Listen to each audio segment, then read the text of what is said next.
Kažkur prieš mėnesį įkėliau video apie savo autizmo kelionę ir tame video paminėjau, kad galiu padaryti atskirą video apie savo ADHD. Ir daugelis iš jūsų prašė, tai negalvoju, kad man tiek ilgai užtruks viską susikonspektuoti ir tiesiog reikėjo laiko viską susirašyti, viską susidėlioti taip, kaip man būtų priimtina kalbėti. Nežinau, ar logiškai skamba, bet tiesiog reikėjo laiko, o laikas yra ta valiuta, kurios aš beveik neturiu, tai užtrukau mėnesį, kad galėčiau viską kartu sudėti vieną krūvą ir padaryti video. Aš pasirašiau šiek tiek atskirai, ką noriu pasakyti, nes mano atmintis yra kaip žuvies, tai jeigu kartą skaitysiu, tai žinokit, kad skaitau, nes kitaip man neišeitų pasakyti tai, ką noriu pasakyti. Buvo taip, kad aš kai rašiau šitam video, tai užsirašydavau kažką ir tada po kokių 15 minučių darydavau kažką kitą ir prisimindavau, kad ir dar tą noriu paminėti, ir dar tą noriu paminėti, ir tada vidury nakties, jeigu atsikeldavau ir dar trečią noriu paminėti, tai visą laiką reikėdavo bandyti užsirašyti, nepamiršti užsirašyti, ką noriu pasakyti. Dabar paskaitysiu, kaip pasirašiau pačią pradžią, kad moterims ADHD dažnai netrodo kaip nuolatinis tas toks, kur judrumas, žinot, kai visi galvoja, kad yra labai stereotipinis ADHD toks paveikslas, kad žmogus ten bėgioja kaip višta be galvos ir tiesiog yra labai aktyvus, tai visai ne visiems taip yra. Pavyzdžiui, ypatingai moterims tai nepasireiškia per tą tokią hiperaktyvumo fiziškai prizmę. Moterims jis gali pasireikšti taip: noras viską padaryti tobulai, bandymas visada būti produktyve, didelis jautrumas, rūpinimasis kitais labiau nei savimi, tam tikras kūrybiškumas, kuris pasireiškia labai plačiai, ir dažnas nuovargis. Ir po to paminėsiu, iš kur tas dažnas nuovargis ateina. Tai viskas vyksta dėl to, kad moteris dažnai stengiasi prisitaikyti, o simptomus veikia hormonai ir aplinka. Ir ADHD dažnai yra nustatomas moterims vėliau. Gerai, tai norėsiu paminėti požymius, kuriais buvo remtasi, kai buvo nustatyta man ši diagnozė. Noriu iš karto vėl paminėti, kad jeigu jūs turit kažkokių panašių požymių, tai man nerašykit, kad kaip manai, ar turiu ADHD ar ne, nes aš negalėsiu jums padėti. Aš nesu daktarė, aš tiesiog esu žmogus, kuri dalinasi savo istoriją ir kuo buvo remtasi, kai man buvo nustatyta ši diagnozė. Tai pirma tokia kategorija, aš pasirašiau darbe ir mokykloje. Tai man visada buvo taip, kad mano galvoje yra atidaryta tiek daug tų, žinot, kai yra tie tabs internete, ir pas mane yra tiek jų daug atidaryta, kad tarkim, jeigu aš mokausi, arba jeigu aš kažką kuriu, ar ten rašau rašinį ir panašiai, ar tarkim testas ar egzaminas, jeigu perskaitau klausimą, pas mane galvoje tada būna toks chaosas dėl to, kad aš kažką parašau ir aš tada stengiuosi nepamiršt, ką aš dar noriu pasakyti, ir aš tada jau nebesusifokusuoju į tai, ką aš darau, aš jau susifokusuoju į tai, ko aš stengiuosi nepamiršt. Ir tada per tą visą chaosą, dėl to, kad tiek tos informacijos vienu metu daug sukas mano galvoje, aš tada pamirštu viską, nes aš stengiuosi, atrodo, sugaudyti visas tas mintis ir jos, atrodo, bėga nuo manęs. Tiesiog aš ir to esu užsiėmus, tuo momentu, kai reikia susikaupti ir kažką daryti, aš jau tuo metu bandau tiesiog nepamiršti, ir per tą bandymą aš tiesiog nieko neprisimenu, nes tiek daug informacijos, kad jinai tiesiog per greitai ateina į mano galvą, kad aš ją galėčiau suprocesuoti savo galvoje. Taip pat, kas liečia darbą, tarkim, visokius deadline'us, kur reikia padaryti kažką iki tam tikros datos, arba mokyklai, tarkim, jeigu būdavo kažkokie namų darbai, kuriuos reikia padaryti iki tam tikros datos, aš iš karto, man būna toksai panikos režimas pas mane, kad aš jau iš karto viską blogai darau. Aš net nepradėjau daryti užduoties, bet mano galvoje viskas, aš jau susifeilinau ir tada viskas man jau nebesiseks, ir tada man prasideda toks planavimo procesas, kad gerai, tarkim, jeigu ten reikia perskaityti kokią knygą, aš perskaitysiu po 5 puslapius ir iki tos datos aš jau būsiu perskaičius visą knygą. Bet tada aš pradedu skaityti tą knygą ir ateina čia kita mano tokia ne yda, bet, žodžiu, toks dalykas, kur, tarkim, jeigu nėra visiškai tylos, turi būti visiška tyla. Negali būti jokių ten musė, net negali skraidyti fone, nes aš kitaip negaliu susikaupti skaityti knygą. Man jau tada prasideda panikos priepuolis, kad aš jau viskas atsilieku nuo savo grafiko. Jeigu, tarkim, perskaitau tuos 5 puslapius pirmą dieną, ir tada aš pradedu skaityti dar tuos 5 puslapius, kad būčiau priekyje žaidimo savo to, bet tada aš skaitydama labai stresuoju ir galvoju, kad aš jau viskas, man jau nebesiseks, aš jau net neatsiminsiu, ką skaičiau, ir tada pradedu galvoti apie kažką kitą ir aš jau ką skaitau, aš net nebeprisimenu. Na ir tada dažniausiai, kai būna kažkokios užduotis, tai aš labiau esu susikoncentravusi į planavimą, kaip aš jas darysiu, negu į pačias užduotis. Tai tarkim, aš labai daug laiko praleidžiu jas planuodama ir tada man gale nebelieka laiko tų užduočių daryti. Nes aš tiek stresuoju, kad man reikia susiplanuoti ir per tą planavimą aš tiesiog nebespėju. Ir iš čia ateina tas toks nuovargis didelis dėl to, kad tiek apsikrauna smegenis tokiais nereikšmingais dalykais, kur tiesiog tave žiauriai emociškai ir tada po to fiziškai išvargina.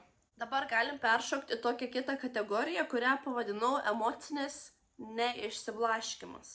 Tai tiesiog dauguma žmonių, kurie turi tą ADHD, ir šiaip dauguma žmonių jie turi tokį kaip ir išsiblaškymą, kuris nėra išsiblaškymas, nes viskas yra labai paaiškinama. Yra toks angliškas pasakymas, tai yra rejection sensitive dysphoria, tai vadinasi RSD, tai yra labai stiprus jautrumas kritikai. Tai pavyzdžiui, net jei kritika yra konstruktyvi ir tu pats supranti, kad tikrai tas žmogus, kuris tave kritikuoja, jisai turi aiškią poziciją ir jisai šneka faktus, bet tu vis tiek taip tą kritiką priimi, kad atrodo viskas, tavęs visi nekenčia. Tu esi pats blogiausias, durniausias, kvailiausias, baisiausias žmogus. Ir viskas, nuo dabar tavo gyvenimo vertė, tavo savivertė yra 0. Tuo momentu, tai nesitęsia ilgai, bent jau man, tęsiasi kokias, nežinau, kokią savaitę gal tęsis, tarkim, kai gaunu kažkokią kritiką ir su tuo yra labai sunku dirbti, bet įmanoma.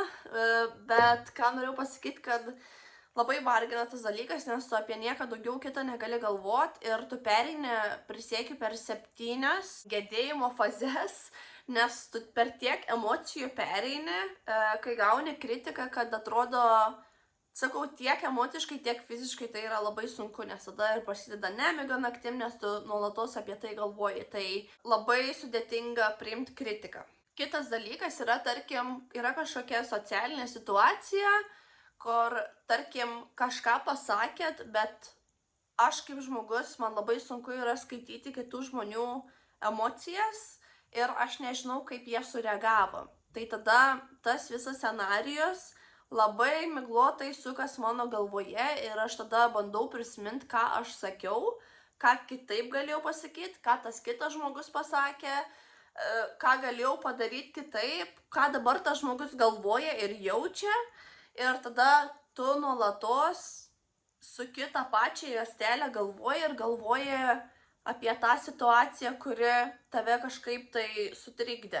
Ir kūnas dėl to reaguoja 100 kartų daugiau negu tavo emocinė būsena, dėl to, kad tada suka pilvą, žiauriai prakaituoji, rankos dreba, pradeda skaudėti galvą. Tai tada antiek įsikali savo galvą ir antiek tu esi apsėstas tą visą situaciją ir ką galėjai pasakyti, padaryti kitaip ir kaip tu ją interpretuoji, kad tiesiog jau tavo kūnas atkrenta. Tu pats logiškai kaip žmogus supranti, kad nieko tokio, tu permastai visą situaciją pats, bet tu jauties visiškai kitaip.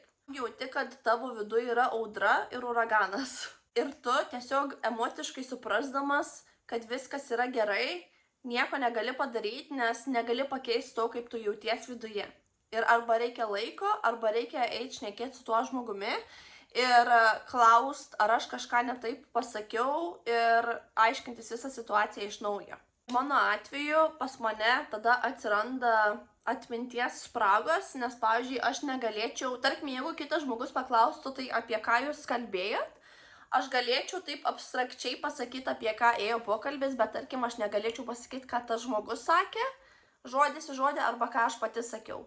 Ir tada mano galvoj atsiranda interpretacijos, kad aš tą sakiau, ne, o gal tą sakiau. Ir jau pati nebeprisimenu, kuo daugiau galvoju, tuo labiau neprisimenu, ką aš tam žmogui pasakiau ir ką tas žmogus sakė man. Taip pat kaip ir autizmui, tai ir čia yra toks požymis, kai tu jauti kitų žmonių skausmą ir tu per daug įsigeri į kitų žmonių emocijas ir tuom pradedi gyventi. Tai tarkim, labai yra sunku atskirti save nuo kitų žmonių, kaip jie jaučiasi. Ir tada tu pradedi gyventi jų problemom ir jų bėdom. Nors tu net negali jiems niekaip padėti, bet tiesiog gyveni tuo jų skausmu. Tai čia šitas dalykas labai emociškai sekina. Kitas dalykas tai yra hiperfokusas ir tiesiog pabandysiu paaiškinti. Tai tarkim, jeigu aš kažką pradedu daryti, ar tai būtų hobis, ar tiesiog kažkokio serialo žiūrėjimas, aš tada galiu non-stop 6-7 valandas žiūrėti tą dalyką, iki kol man prisireikia labai į tualetą, ar prisimenu, kad reikia į tualetą, tarkim, nueiti, ar pavalgyti, ar atsigerti vandens, ar eiti miegot. Tai aš žiauriai įsirakinu į visą tą tokią rutiną ir esu savo burbule. Ir mano vidiniam laikrodžiui nutiko toks dalykas pastaruoju metu, kad vieną kartą aš netyčia atsikėliau 3:30 ryto ir aš ėjau žiūrėti serialą, nes tiesiog nebegalėjau užmigti. Ir labai įstraukiau žiūrėti tą serialą, iki kol net nepastebėjau, kad atėjo 7 ryto ir man reikėjo kelti savo vaiką ir jai reikėjo eiti į mokyklą. Kitą rytą aš atsikeliu po 3:40 ryte. Ir irgi nesuprantu kodėl, bet vėl negalėjau užmigti, nors ir kai bandžiau ir varčiaus, negalėjau užmigti, atsikėliau, pasidariau atsigert kažką ir ėjau vėl žiūrėti serialą. Ir iki pat dabar aš keliuosi apie 3-4 ryto, nenorėdama. Ir man neina niekaip toliau savęs įsimigdyti, nes mano smegenyse yra, aš pagalvojau, kad man žiauriai yra faina anksti ryte atsikelt, nes tada yra tylu, ramu, manęs nieks netrukdo, aš galiu ramiai atsigert kavos ar arbatos ir žiūrėti savo serialą. Bet dar vienas dalykas su hiperfokusu yra, ir aš žinau, kad šitas galiausiai baigsis, šitas mano kelimasis, dėl to, kad aš galiu būti įsitraukus į veiklą kažkokią, labai įsirakinus, bet va taip 1 sekundę gali atsitikti, kad man nebeįdomu. Aš pažiūrėsiu pusę serijos ir man tiesiog bus toks, kad nebenoriu žiūrėti ir išjungsiu. Ir nebegrįšiu prie to serialo metus ar 2. Tiesiog dingsta susidomėjimas o taip va. Ne per savaitę, ne per dieną, iš karto. Galiu žiūrėti, labai įdomu ir sakau, vidury serijos man gali būti toks, kaip žinot, kaip Windows'ai išsijungia toks turururun. Viskas. Kita kategorija pavadinau pavargau net nepradėjus daryti kažko. Tai aš, tarkim, reikia atidaryti elektroninį laišką ir žinau, kad tas laiškas bus visiškai nesunkus, man užtruks gal 2 minutės jį atrašyti, bet aš nenoriu. Aš tiesiog jaučiuosi, kad aš jau pavargau nuo tos smulkios užduoties. Ir tarkim, jeigu kažkaip prisiverčiu atidaryti tą elektroninį laišką, beje, taip nebūna visada. Būna ir normalių dienų, kada aš galiu užsimotyvuoti save ir tiesiog įsisukti tą darbo režimą, bet kartais būna tiesiog pati paprasčiausia užduotis ir atrodo man kaip, nežinau, kaip į Everestą užkopti tą minutę. Ir tarkim, jeigu ir atidarau tą laišką, aš taip žiūriu į tą laišką, nors atsakymas yra visiškai paprastas, užduotis yra labai lengva, aš žiūriu ir galvoju tiesiog sukas tas ratukas. Ir viskas dingsta mano galvoj. Aš net nebegaliu galvoti. Kažkodėl man dingsta visos mano rašymo galimybės, kalbėjimo, matymo, žodžiu, aš prarandu visas kalbos ir regėjimo dovanas tuo metu. Ir pavyzdžiui, tarkim, man patinka skristi į Lietuvą, bet aš net galvodama apie visą kelionę į oro uostą ir skrydį lėktuvu, aš galiu pavargti tiek psichologiškai, tiek fiziškai. Aš tada taip sėdžiu ant sofos ir aš pavargstu į priekį, nors nieks net neprasidėjo. Tai aš atidėlioju labai tokius dalykus dėl to, kad mane jie labai psichologiškai vargina. Kita kategorija tai yra meilės reikalai. Tai aš labai greitai galiu įsimylėti žmogų ir labai man tas dopaminas, žinot, kai yra santykių pradžia, jūs gaunat to dopamino labai daug ir kai jau truputį jisai slūksta, jūs norit vėl jo ieškoti ir jums reikia dar ir dar ir dar ir dar. Tai tas, bet šiuo metu, kadangi geriu antidepresantus, negaliu nieko komentuoti, nes turiu draugą ir tiesiog man labai su juo yra gerai ir aš nenorėčiau nieko keisti, bet sakau, negaliu pilnai komentuoti šioj vietoj, dėl to, kad aš geriu vaistus, kurie kontroliuoja mano emocijas. Tai nežinau, kaip jausiuos, kai nebegersiu, bet iš tikrųjų eisiu pas psichologę ir viskas bus gerai ir nemesiu aš to vaikino per bortą vien dėl to, kad man pasidarys nuobodu, nors šiaip niekada nebūna nuobodu su juo. Ir kas liečia santykius, tai toks paskutinis dalykas, kurį noriu paminėti, tai kad būna momentų, kada negaliu nebūt be savo vaikino, kad man reikia būti kartu su juo, kažką daryti kartu su juo ir kad atrodo vos ne visatos centras tuo metu yra. Bet tada ateina periodai, kada noriu būti viena ir žiauriai reikia savo erdvės ir aš šiaip galėčiau būti visą gyvenimą viena. Būna taip, šokinėjant, noriu, nenoriu ir tada labai sunku yra tiesiog visą tą reguliuoti, nes tu negali pasirinkti žmogaus ir tampyti jo, kad maždaug noriu, nenoriu būti kartu ir panašiai. Tai va, tai tas yra labai, labai daug darbo reikalauja šitas rytis. Kita kategorija tai būtų laikas ir tiesiog laiko planavimas.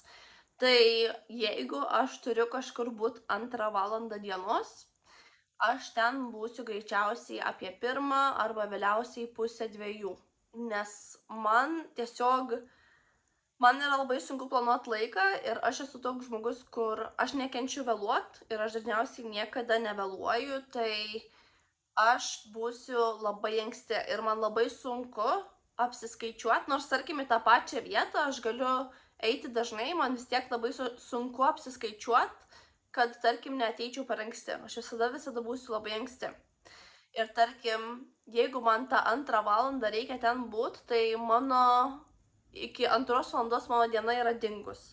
Aš esu tokiam laukimo režime, aš nieko negaliu daryti, aš negaliu nieko pradėti, niekur įsitraukti jokią veiklą, aš atsikeliu, pradedu ruoštis ir tada laukiu. Ir tiesiog nei galėčiau, tarkim, rūbų plaut, ar indų plaut, ar kažko daryti, reikia tiesiog sėdėti ir laukti. Kitas dalykas, tai mėnesio gale aš galiu taip sėdėti ir galvoti, aš net negaliu pasakyti, kur mėnesis prabėgo, bet ne tai, kad oi labai greitai laikas bėga, bet tai, kad ką aš veikiau. Aš net negalėčiau pasakyti, ką aš visą mėnesį dariau, atrodo, kad jisai buvo ištrintas iš mano gyvenimo.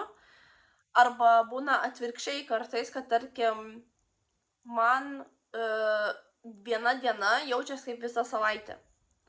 Kad tarkim, savaitės gale aš galėčiau pasakyti visą tą dieną, ką maždaug dariau, bet man atrodys, kad aš tai padariau per visą savaitę.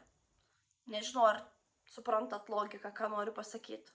Mano praeitis, jeigu jūs norėtumėt, kad aš jums papasakočiau savo praeitį, chronologiškai aš negaliu to padaryti. Tiesiog mano galvoje yra viskas taip sumalta. Tarkim, man visą laiką būdavo tokia didelė nuostaba, kaip, tarkim, mano tėvai sakydavo, va čia tais ir tais metais tas buvo, tais ir tais metais mes važiavom ten. Ir aš galvodavau, kaip jūs prisimenat. Prieš paskutinę kategoriją aš pavadinau aš laukinėje aplinkoje, nes šitoje kategorijoje apibūdinsiu požymius, kuriuos žodžiu, leiskite apibūdinti ir tada gal suprasit, kodėl pavadinau šitą kategoriją taip. Tai vienas iš dalykų yra toks, kad aš visą laiką atrodo save stebiu iš šono ir tarkim, net žiūrėdama į veidrodį, jūs gal pagalvosit, kad man kažkas su galva negerai. Būna, kad jeigu tiesiog pažvelgiu į veidrodį, viskas gerai, bet jeigu aš į veidrodį žiūriu ilgiau negu 5 sekundės, aš prisiekiu, aš atrodo žiūriu į kitą žmogų. Ir aš tada save stebiu. Ir tada aš tai padarau, žodžiu, nesakysiu savo rutinos, bet man atrodo, kad ten yra kitas žmogus ir aš save stebiu iš šono. Jeigu, tarkim, reikia susikaupti ir būti tyloje ir į kažką susikoncentruoti, aš tada, mano mintise atsiranda toks kaip pašalinis balsas, kuris kažką kalba. Kaži ką kalba, negaliu aš jums pasakyti, bet tiesiog kažkoks nuolatinis murmesys, triukšmas, kažkokie tai pokalbiai vyksta, kažkokie tai random faktai, kur neleidžia būti smegenims tyloje. Sakau, gal aš jums skambu kaip beprotė kažkokia, bet nesu, aš prisiekiu, nesu išprotėjus. Vienas dalykas, kuris daugelį žmonių yra, tai scenarijai. Jūs neįsivaizduojat, kiek aš galvoje turiu skirtingų scenarijų. Galimų, negalimų, kiek yra pokalbių pas mane su savim, garsiai ir tyliai, kiek, žodžiu, visko vyksta, visokių tokių įdomių dalykų, nuolatinis teatras galvoje. Nuolatinis kažkoks, kaip turėčiau tą Tureto sindromą, kur nežinau, iš kur ateina kažkokios mintis, frazės, posakiai, dainos ar kažkas, bet nuolatos taip keičias. Kaip koks, nežinau, tiesiog kas nors junginėtų skirtingas radijo stotis, kur kalba apie skirtingus dalykus. Ir dar vienas dalykas, tai tarkim, jeigu man labai gerai sekas gyvenime, jeigu viskas eina kaip per sviestą, tai atrodo, kad aš stebiu savo gyvenimą iš šono ir pačią save ir aš laukiu, kol viskas sugrius. Aš laukiu, kol kažkas atsitiks, aš kuriu scenarijus nuo A, aš galėčiau sukurti kokius 25 scenarijus, kas man šiuo metu, kai dabar kalbu, kas gali atsitikti gyvenime, kad tas mano, nes dabar pakankamai gerai gyvenu, kad viskas man sugriūtų. Tie scenarijai tokie kartais nesveiki būna ir labai žiaurus ir aš negaliu jų sustabdyti, aš negaliu tiesiog negalvoti, nes jie man automatiškai į galvą lenda. Ir aš tiesiog atrodo, sakau, žiūriu į save nuo šono ir galvoju, vargšė, tu vargšė. Tau gali atsitikti tas, anas, trečias ir tada prasideda tas toks nerimas, kartais iki nerimo priepuolių. Na ir tokia mini paskutinė kategorija, tai yra gyvenimo tikslas. Aš žinau, ko aš nenoriu. Yra tas posakis, kad moteris nežino, ko jos nori, bet jos žino, ko nenori. Tai taip ir su manim, kad aš žinau, ko aš nenoriu gyvenime, ko nenorėčiau būti ir ko nenorėčiau dirbti, bet aš nežinau, ką aš noriu daryti. Aš tiek turiu daug sričių ir tiek visur noriu eiti skirtingas pusės, kad mano dėmesys ir mano tas toks susifokusavimas į vieną sritį, į kelias sritis, jisai keičias nuolatos. Tai tarkim, man vieną dieną gali labai patikti, kaip pavyzdį paimsiu, pardavinėti ledus ir aš galiu googlinti apie ledų pardavinėjimą ir ko man reikėtų, kokių ten sertifikatų ir nuo ko galėčiau pradėti. Galėčiau ne tik vieną, bet ir kelias dienas tiesiog žiūrėti ir ieškoti informacijos. Kitą savaitę aš sakysiu, net nenorėčiau gyvenime ledų pardavinėti. Noriu dabar daryti tą. Noriu daryti 3, 4, 5 ir aš esu tokia be tikslo, aš neturiu tos karjeros, tokios krypties, tai labai sunku yra atrasti tą, kas, variklį tą gyvenimą, nes nėra vienos krypties, kur tu nori eiti. Tai va, tai iš tikrųjų labai daug nepasakiau, nes labai daug simptomų yra tokie bendri, dėl kurių nenustatytų šitos diagnozės, tai aš jų ir neminėsiu, bet tikriausiai daug žmonių žino ir yra pažįstami su tais simptomais. Bet ką norėjau pasakyti, kad tai nėra kažkoks retas sutrikimas, tai nėra kažkas, dėl kažko man būtų žiauriai sunku gyventi, vien dėl to, kad dabar yra 2026 metai ir vien dėl to, kad aš save apsupus tokiais žmonėm, kuriem nėra keista, aš nesu kažkokia keista, kurie supranta mane, kurie supranta, kodėl aš elgiuosi taip, kaip elgiuosi. Ir tiek. Tai tikiuosi patiko šitas video. Norėsiu dar padaryti vieną video apie disleksiją, nes esu pusiaukelėj šito tyrimo ir tiesiog galvoju pasidalinsiu, nes tikriausiai niekada jo ir nebeužbaigsiu, niekada nebegrįšiu pas daktarus dėl to.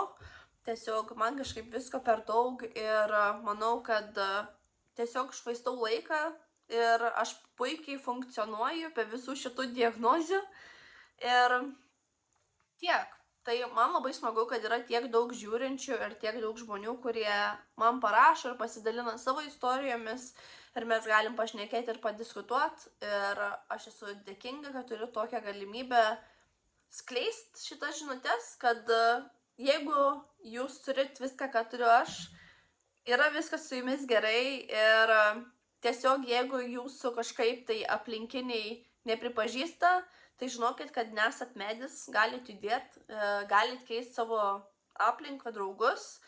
Nėra lengva, bet viskas yra įmanoma. Ačiū, kad žiūrėjot ir iki kito mano video. Iki.